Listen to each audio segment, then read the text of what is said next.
दीनदलितांच्या उद्धारा केले जीवाचे रान, दीनदलितांच्या उद्धारा केले जीवाचे रान. भारतीय राज्यघटनेचे शिल्पकार ते लिहिले भारताचे संविधान. भारतीय राज्यघटनेचे शिल्पकार ते लिहिले भारताचे संविधान. केला 14 तळ्याचा सत्याग्रह, मनुस्मृतीचा केला दहन. केला 14 तळ्याचा सत्याग्रह, मनुस्मृतीचा केला दहन.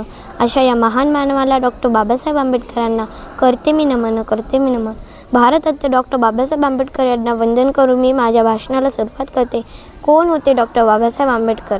डॉक्टर बाबासाहेब आंबेडकरांच्या नावाचा अर्थ बाणेदार ते स्वभावाचे, बारकाईने अभ्यास करणारे, साधक ते बौद्ध धम्माचे, हेतू ज्यांना सर्वसामान्याच्या विकासाचा, बदल समाजात घडवून आणणारे, आनंद सर्वसामान्याच्या जीवनी आणला, बेधडक सत्याग्रह केला 14 तळ्याचा, डगमगले नाही संकटे आल्यावर, करते समाज उन्नतीचे, रचयिते भारतीय संविधानाचे, असे डॉक्टर बाबासाहेब आंबेडकर.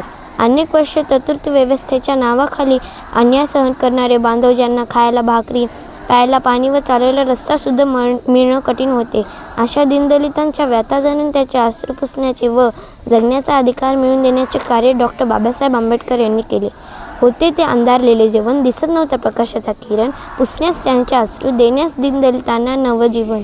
अवतरला एक महामानव डॉक्टर बाबासाहेब आंबेडकर त्यांचे नाव.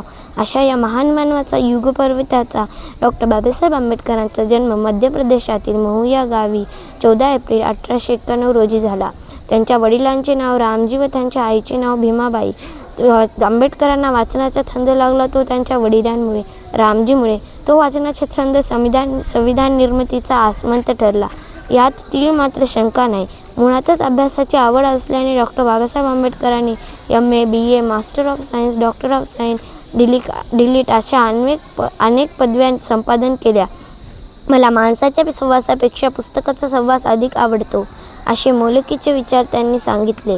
माणसाने जरी जन्मभर शिकायचे मनात आणले तरी विद्यासागराच्या कडेला आलेल्या गुडघाभर ज्ञानात फार झाले तरी जाताही, असे त्यांचे मत. शिक्का, संघटित व्हा आणि संघर्ष करा हा क्रांतिकारी नारा त्यांनी सर्वसामान्य लोकांना दिला.